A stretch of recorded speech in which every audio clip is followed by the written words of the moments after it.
Happening now, authorities are on the scene of a fatal plane crash in southern Wisconsin. News 3's Madeline O'Neill is live on the scene. And authorities in Dane County are releasing new information tonight after a deadly helicopter crash earlier this weekend. And President Trump is preparing for a historic meeting with North Korea. We have the latest coming up on News 3 at 5:30. This is News 3 at 5:30. Good evening. Thanks for joining us. I'm Amanda Quintana. 4 people are dead after a private airplane crashed just north of the Monroe Municipal Airport. Just after noon today, witnesses saw the plane lose altitude and then catch fire. News 3's Madeline O'Neill is live from the airport with what we know right now. Amanda, we're on the tarmac of the Monroe Airport, the destination of the plane. And if you take a look behind me, about a half-mile down, this road is still closed to allow emergency access to the crash site. And that's about as close as we've been able to get. The Greene County Sheriff's Department tells us the initial call came in just after noon today. The caller reported seeing and hearing a plane going down. Officials say the plane crashed hard just north of the Monroe Airport in an open field near a line of trees and was engulfed in flames by the time emergency help arrived. According to the Sheriff's Department, the 4 passengers on the plane were coming here to Monroe from Kenosha. The pilot, a woman with her daughter and 2 grandchildren. No one survived. Very sorry for the loss. We understand there's some attachment to family here in Monroe. We'll do our utmost to assist in the investigation. We'll be having people staged at the scene throughout the night. The Sheriff's Department takes an active role throughout an investigation, assisting federal agencies, liaison with family, offering what types of services that we can in our community until this is completed. The Federal Aviation Administration and the National Transportation Safety Board are here investigating. According to weather data, visibility was poor at the time of the crash at about 1.75 miles. And the sheriff says this cloudy weather may have played a role, but the cause of the crash isn't known at this time. The scene is expected to be closed for at least 2 days, but this road, Monroe-Sylvester, is expected to open up later today. Amanda. Thank you, Maddie. And the last deadly plane crash in this area was in the late 80s, claiming the life of 2 people. Thanks again, Maddie. Authorities in Oshkosh are releasing new information about a deadly helicopter crash in northern Wisconsin. The Winnebago County Sheriff's Department says the pilot was 27-year-old Jonathan Barr from Platteville. Yesterday afternoon, he was flying above the Fox River in Oshkosh when he hit tension power lines. Once the area was secured, divers recovered the body of the pilot and the helicopter from that river. The names of the victims in a crash on Highway 19 near Westport are also being released today. The Dane County Medical Examiner's Office says 21-year-old Thomas Westrich was killed when he was driving recklessly on Friday afternoon and hit 68-year-old Frank Fund Slingland and his wife, 64-year-old Lorraine, head-on. Lorraine was airlifted to a hospital but later died, and that investigation is ongoing. All right, let's turn it over to meteorologist Karen Swanson with your first alert forecast. Hopefully we're done with a little bit of this rain. Yes, for now anyway. We've had some very soggy weather across southern Wisconsin this weekend. Some areas seeing more than 5 and even 6 inches of rain into the southwest section of the state. Now it looks like we are drying out. There is still a bit of drizzle across southern Wisconsin right now, but that will gradually be coming to an end with some areas of fog developing into the overnight. Temperatures right now are in the 60s to near 70 degrees. Some of those warmer temperatures off to our north. 66 here in Madison, a little bit cooler over toward Lake Michigan with those temperatures in the upper 50s, 65 in Platteville. Our temperatures this evening will be in the 60s. Any lingering showers or some areas of drizzle will come to an end with some areas of fog developing overnight. Temperatures will drop to 58 by early tomorrow, and then we should see a mixture of clouds and sunshine through the day. High of 76. Some shower and thunderstorm chances return, though, later tomorrow night. We'll talk about a somewhat unsettled week ahead coming up in just a few minutes. All right, thank you, Karen.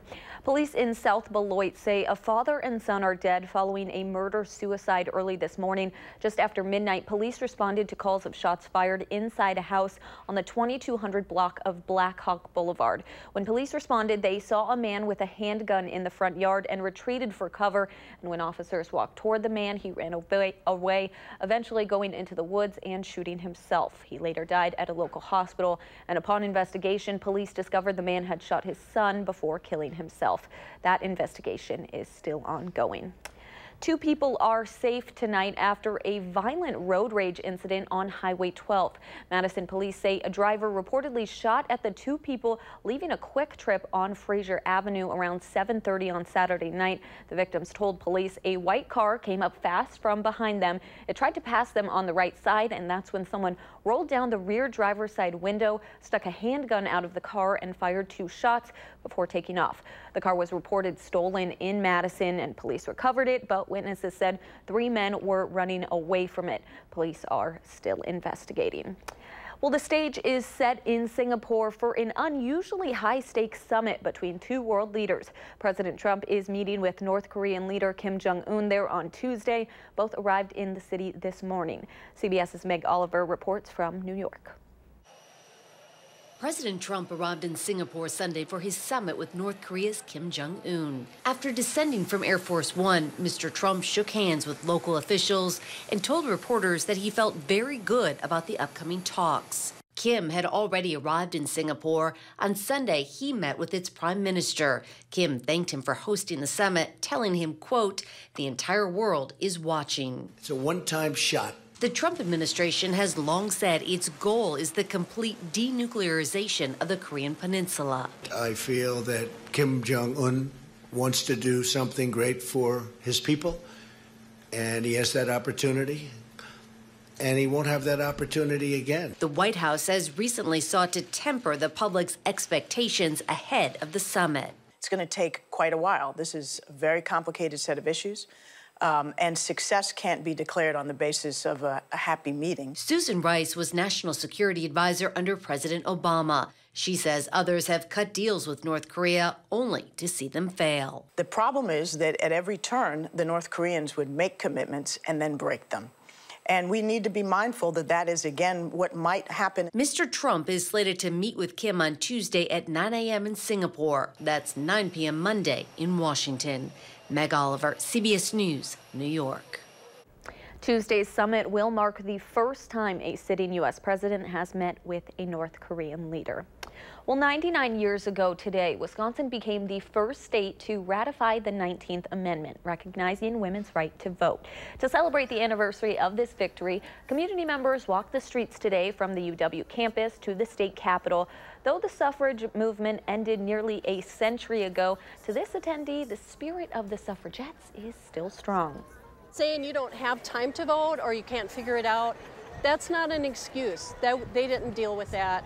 They fought really hard and died for us to have this right. So that's why I'm here today representing them. Attendees and organizers also emphasize the importance of using your right to vote, especially in the coming midterms. Funds raised from the walk today benefited the ACLU of Wisconsin and the League of Women's Voters. New tonight, local officials are asking people to stop putting grass clippings into the street after mowing their lawns. Madison's water resource engineer Phil Gabler says those clippings can have a significant impact on our area lakes and rivers. When grass clippings get into the water, the phosphorus in them can then cause blue-green algae blooms, which can be dangerous and eventually close our beaches. Gabler says the natural phosphorus in lawns actually helps the grass grow, so when the grass is pushed into the street, the lawn loses its natural fertilizer. But if you use a mower that's pushing it out the side, not only are you losing the phosphorus that your grass needs, it's going into the lake. Yard waste pushed into the streets can also cause storm drains to get clogged up. If you are planning to mow your lawn soon and don't want to leave it on the yard, there are ways to dispose of yard waste properly. So if people aren't mulching the material in place and are choosing to rake it up, they should bring it to a drop-off site where it gets composted. Or they can even compost it in their homes themselves. Perfectly acceptable solution. You can find a list of Madison drop-off sites by going to the City of Madison's website. We will have that link on our website as well, channel3000.com. Well, people are celebrating the water today at Madison's Waterfront Fest.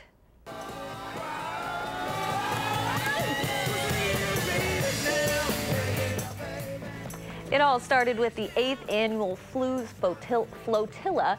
It's a floating parade down the Yahara River. 2 bands played music on big pontoon boats while people in costumes participated with their own boats. The River Alliance of Wisconsin says it's all raising awareness about the importance of water. It's so inspiring. I think this is a Madison bucket list item. Whether you want to be on the water and participate, or whether you just want to watch from a bridge or bring grandkids out to see it, it's just exciting to see people come out and celebrate the water today and be together. Back on land, 2 music stages featured local and regional bands. Vendors from local restaurants and businesses were on hand as well for delicious snacks. Well, tonight is the night. Glitz, glam, and all that comes with Broadway. And yes, that includes SpongeBob. We're getting ready for the 72nd annual Tony Awards tonight, live from Radio City Music Hall. We will take you to rehearsals before the show starts at 7 when we come back.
Welcome back. The 72nd annual Tony Awards are tonight on WISC-TV, and Broadway is getting ready.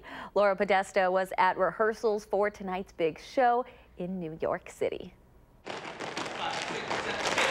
Cast members of SpongeBob SquarePants put their best feet forward as they prepared for Sunday night's Tonys. The musical, based on the long-running cartoon, is up for 12 awards, including Outstanding Featured Actor for Gavin Lee, who plays Squidward. This performance at the Tonys is going to get the word out to the whole country that this is what the show is like. It's not that cartoon. SpongeBob is tied for the most nominations with Tina Fey's Mean Girls, which is based on the 2004 movie she wrote. Rounding out the Best Musical category are The Band's Visit, based on an Israeli film, and Disney's smash, Frozen. People are watching, they're going to know the characters already, even if they haven't seen the show. Tony Award nominees Josh Groban and Sarah Bareilles are sharing hosting duties. I think the show is going to really take you on a journey. These seats are going to be filled with a lot of newcomers. A whopping 59 people hoping to win a Tony are first-time nominees. Bruce Springsteen will also perform. The boss will receive a special Tony for his ongoing Springsteen on Broadway concerts. And the tragedy in Parkland, Florida will take center stage for an emotional moment. It really represents how much the arts can heal a community, how much theater can heal, and what heroes these teachers are. Melody Hersfeld, the drama teacher from Stoneman Douglas High School, will receive the Excellence in Theater Education Award. Laura Podesta, CBS News, New York. Again, the Tony Awards air tonight at 7 o'clock right here on CBS. Well, you can put your umbrellas away, but only for a little while. Karin is here with your first alert forecast when we come back.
We've had some pretty wet weather at times this weekend. Some areas checking in with inches of rain across southern Wisconsin, but right now it is drying out across much of the state.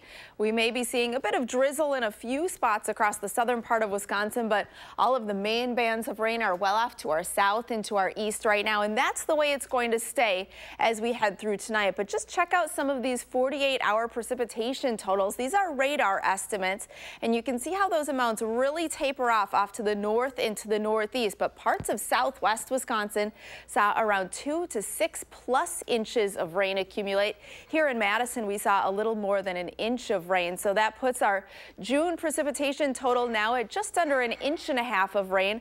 A lot of the storms that have come through and have been heavy in some spots have just kind of missed the Madison reporting station, so a lot of the totals so far this month have been overall pretty light until today with that 1.13-inch number that we reported at the Dane County Airport today. Temperatures today only at 66 and 60 degrees, so not a big temperature spread.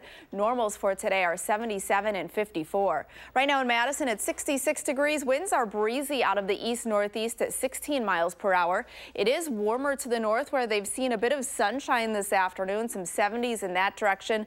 The rest of us seeing those 60s and even a few 50s on the map. 64 right now in Janesville, 65 over toward Platteville. Across the rest of the region, you'll notice it is very warm off to our south and southwest, some 90s and even hundreds. Here's the storm system that has been the culprit of our rain the last several days, just kind of lingering off to our south. That's going to keep us, we'll be on the northern side of that with some mainly dry weather expected through tomorrow, but then as that entire system moves through, we do get into some shower and thunderstorm chances later tomorrow night and into Tuesday as well. So tonight, any showers or drizzle will come to an end, some patchy fog is possible overnight. Low of 58 tomorrow, 76 degrees with partly sunny skies, some breezy winds as well. Your future track forecast shows any drizzle heading off to the east tonight. We'll see some mostly cloudy skies, some areas of fog as well. Tomorrow, a mixture of clouds and sunshine. And then tomorrow night is when we get into some of those additional rain chances, mainly late. Some areas seeing another quarter to perhaps a half inch of rain accumulate from late Monday night into the day on Tuesday. Behind that, you can expect some warmer temperatures ahead. We do have some additional shower and thunderstorm chances off and on. The best chances late tomorrow night into Tuesday and again Wednesday night into Thursday. We really crank up the heat into next weekend. Didn't really feel like summer today. No, not really. I've got some fleece-lined leggings on right now just to keep warm. Well, look forward to those 80s. Thank you.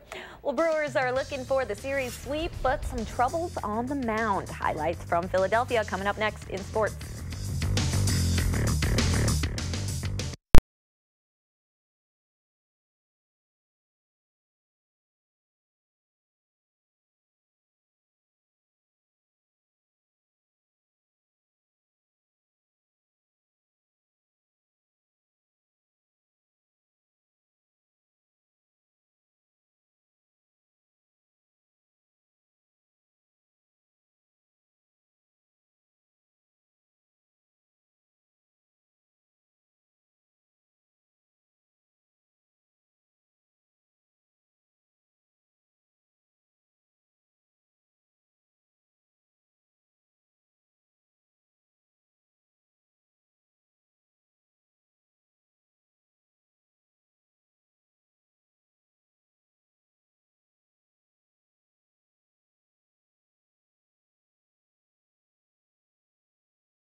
Okay, guys, so I was all ready to get my G-Man Choi Brewers jersey, but now it's just going to be a collector's item because Choi has been traded to the Tampa Bay Rays for infielder Brad Miller, who will start off in AAA. Choi just hit a pinch-hit grand slam yesterday, the first one for the team this season, and was promptly sent down to Colorado Springs because the Brewers needed a starting pitcher in the rotation for today. So Brandon Woodruff called up for the start on the mound in the series finale against the Phillies. Philadelphia up 1-0 until the fifth. Bases loaded for Lorenzo Cain. He goes right back up the middle. Ryan Braun scores, and we've got a tie ball game. Next up, Christian Yelich, ball 4. So the Brewers take the 2-1 lead on a walk. Not that exciting, but we'll take it. Phillies answer back and more. They're up 4-2 in the 8th. Ryan Braun to center, RBI single, scoring Yelich. But the Brewers still down 4-3. That's how it would end tonight. The Brewers hosting the Cubs tomorrow. And speaking of the Cubs, they're hoping for a sweep in the series finale against the Pirates. Big 6th inning for Pittsburgh here, already up 1-0. Elias Diaz goes right. Austin Meadows scores 2-0 Pirates. 2 batters later, bases loaded for Gregory Polanco with the Pirates, again, already up 2-0. Ball to the right field corner, scoring 3 runs. 5-0 Pirates. No sweep tonight. Cubs lose 7-1. High school spring sports season continuing to wrap up. This weekend we had softball and boys tennis. This upcoming week we've got state championship games in girls soccer. Here's a look at the teams from our area who will be representing in Milwaukee. In Division 2 on Thursday, Oregon is the 3 seed against New Berlin Eisenhower. That game at 1:30. Divisions 3 and 4 will be played on Friday. Belleville New Glarus will face Notre Dame at 7 p.m. And earlier in the day in Division 4, Wisconsin Heights Barneveld will take the top seeded Cedar Cedar Grove, Belgium. Well, a historic weekend for the Badgers track and field team. Georgia Ellenwood winning the first ever national championship in the heptathlon in program history, and Ollie Hoare winning a title in the 1500 meters. The Badgers were one of 5 schools in the country to win both a men's and women's individual championship. Well, a familiar place for Rafael Nadal, the men's singles finals at the French Open. The defending champion overcame adversity in the 3rd set when his middle finger was cramping, but no big deal. He beat Austrian Dominic Thiem in straight sets to win his 11th title at Roland Garros. Finally tonight, NASCAR at Michigan International Speedway. In a rain delay earlier, Kyle Larson made an interview looking a little distracted. So what's going on, might you ask? Well, just a casual man being shot out of a cannon on the track for the crowd entertainment purposes. The race was just called due to the rain, though. Clint Boyer in Victory Lane. It's his 2nd win of the season. We'll have highlights later tonight at 10. We'll be right back.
I'm Michelle Carolla. Tonight on the news at 9, we've all heard of electric cars, of course, but now companies are trying to build electric airplanes. Hear from one company who is close to making it faster, cheaper, and greener to fly, only on Fox at 9.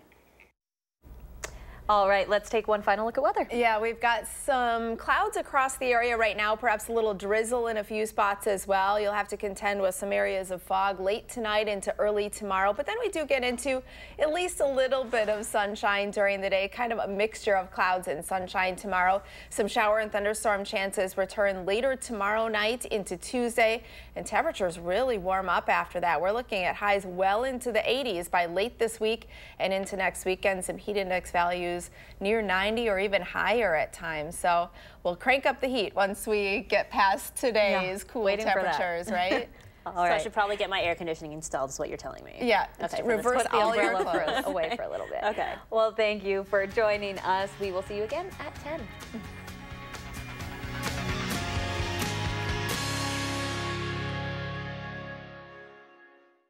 Download the new Channel 3000 app and get alerted on your mobile device the minute news breaks. Wherever you go, be the first to know with Channel 3000.